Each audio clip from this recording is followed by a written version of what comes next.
I think it's working. So, hi, I'm Larry. I've been working on my travel blog for quite a while, and I'm at the point now where I'm going to be publishing the most updated information I have.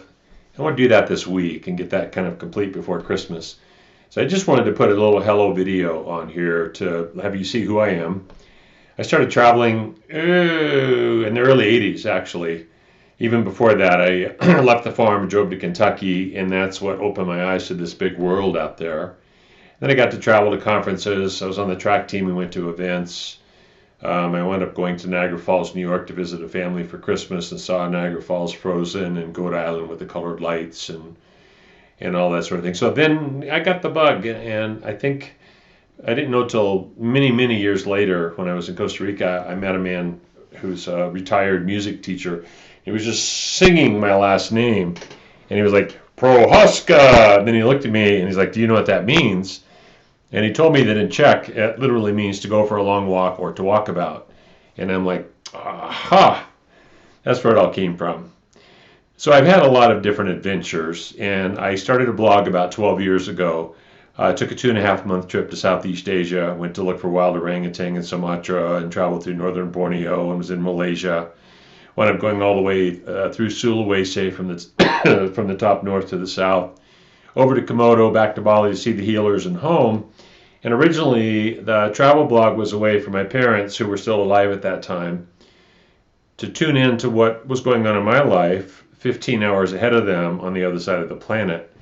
And I was able to set it up so it was just automatic. They'd get up, click a button, there I was, and they could see pictures and read stories. So what I'm doing now is I'm just updating the format, the layout, the information, the content. And the thing I've done a lot of in the last, I'd say 10 years, I've helped a lot of people learn and figure out how to start traveling. And so the misnomer is that travel is really expensive. I travel with my backpack, it's waiting to go. I travel on a budget. The most expensive part of traveling is getting a flight over. So I look for the hub airports and the best connection. And then after that, I basically book a room for the first couple of nights because of jet lag and travel time. And when I'm on the ground, I'm one of those people who likes to go slow and experience the local culture. And so I rarely do tours. There's times where you need to do a tour, like being down the Amazon in Peru turned out to be a great way to do that. When I was in Laos and found the Gibbon experience, you book a tour to go out into the forest, have this amazing experience, 10 or 12 different zip lines. At the end of the day, you zip line into your treehouse for the night. Treehouse is 3 floors, sleeps 20 people.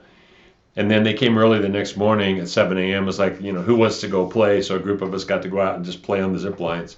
So there's things like that, getting on the boat to go to Komodo to see the dragon.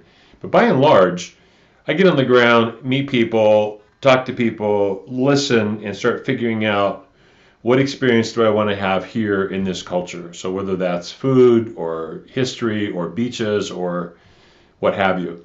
I was hanging out in Penang in Malaysia, and I met a couple from France who were on their bicycles, and they're like, "Oh, you have to go to this place. It's called Soraya." So I'm writing down Soraya, and I got there. It was a really nice place, and I enjoyed it. It was a great place to go after Komodo. And now it's gone from a $15 a night cabin with meals included to I think it was $1,500 for 5 days. So they came in and changed out. It's the same, basically the old cabins. So I listen and go and flow. So one of the things I'm interested in doing, there's a line from the movie Night and Day. And in that beginning of that movie, Cameron Diaz says something to Tom Cruise like, "Oh, someday I'd like to go all the way to the tip of South America." And part of Tom's response is, someday. That's a dangerous word. For most people, it's just code for never. And there's a experience that I had the first time I traveled out of the country of being terrified and simultaneously knowing if I don't start, I'm never going to learn.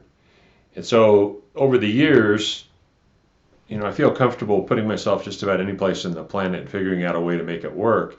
But if you've never done that, it can be really intimidating. So I've been spending time helping people figure out how to put together dream trips. How do you take that first mini trip, meaning small, short time frame, manageable logistics, comfortable places to go, figure out the local transportation so that you can get some kind of experience in your back pocket, and then you go. I've also run into people that have spent weeks and weeks and weeks in Hawaii, but they go to a resort and they've never met a Hawaiian. I had a friend of mine that I knew in college called me several years ago, and I had been in Costa Rica, and he goes, "Oh yeah, we went to Costa Rica." I'm like, "Where did you go?" And he's like, "Well, I don't really know. Our driver took us." And so that's a way of travel. It's not my way of travel, but they didn't know where they were. They didn't know what they'd done. I've been a barista for a long time. I love coffee. I find my way to coffee plantations. I got to go to Sumatra. I wanted to get to Mandaling and find out where the original trees were smuggled out of Africa. Then I met a barista here at a local coffee shop who went to Sumatra. I'm like, "Well, what part were you in?" He goes, "I don't know." Like, "Where did you go?" I was like, "I don't know. They put us in a van and drove us." I'm like, how do you go someplace and not have an interest? And I realize I'm being judgmental because that's my way of travel, but that's not everyone's way of travel. So here on this site, I've got a lot of stories. I post a lot of pictures and photographs. And what I'm starting to do is to post more information. Kind of, I really am interested in philosophy of life and what makes life work. What you focus on, how you attract things into your life. I travel with the mindset that things are always working out for me. So things are always working out for me. Magic happens, things work out.